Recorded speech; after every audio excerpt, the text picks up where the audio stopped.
यह सती कथा है, इस सृष्टि की सबसे पहली अमर प्रेम कथा। यह कथा है एक पिता, एक पुत्री और उसके सुहाग की। यह कथा है प्रेम, त्याग, अभिमान और विषाद की, जहां नियति के हवाले से घटा कुछ ऐसा प्रसंग कि जिसने स्वयं देवाधिदेव महादेव को भी प्रेम और वियोग की अग्नि में जलने पर विवश कर दिया। तो हुआ कुछ ऐसा कि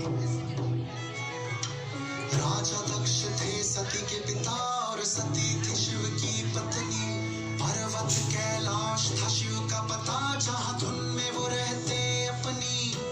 राजा दक्ष थे खफा सती से, उसे भोलेनाथ ना भाते। कहते खाल शेर की ओढ़े फिरता, सांप गले लटका के।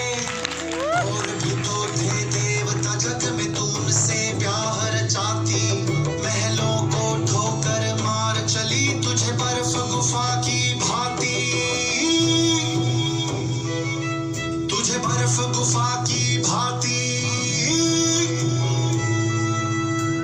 माता सती जवाब में कहती हैं, आप मेरी चिंता ना करें, मैं सभी देवताओं का सम्मान करती हूँ, मगर मेरे जीवन में महादेव का अतुलनीय स्थान है और शायद आपने उनका आकलन सही से नहीं किया, क्योंकि है देवों के वो देव प्रभु श्री महादेव कहलाते। तीनों लोक के ज्ञाता वो चोटी पर ध्यान लगाते।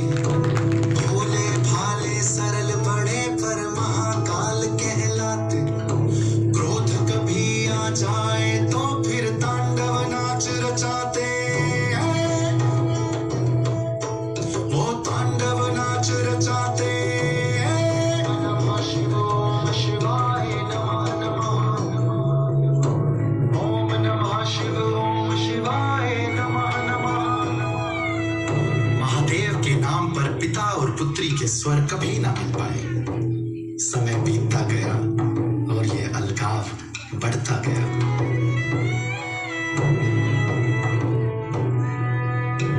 एक बार की बात, दक्ष ने महायज्ञ बिठवाया। सभी देव आमंत्रित थे, शिव सती को ना बुलवाया। बात सती तक जब ये पहुंची, क्रोध उसे बड़ा आया। जा पहुंची शंभू के पास, जा मसला उनको बताया। देखिए ना महादेव, पिताजी ने महायज्ञ रखवाया और हमें बुलाया ही नहीं। महादेव ने उनकी बात सुनी और बोले, आप यूं ही गुस्सा ना हो प्रिय। क्या है कि मुझे ना किसी यज्ञ में रुचि है, मैं इन बातों से ऊपर। युगन युगन से योगी हूँ मैं, योग में बैठा बेहतर। पिता को अपने तुम ही जानो, जाकर उनसे पूछो। देखो पर क्रोधित ना होना, जल्दी वापस लौटो। तुम जल्दी वापस लौटो।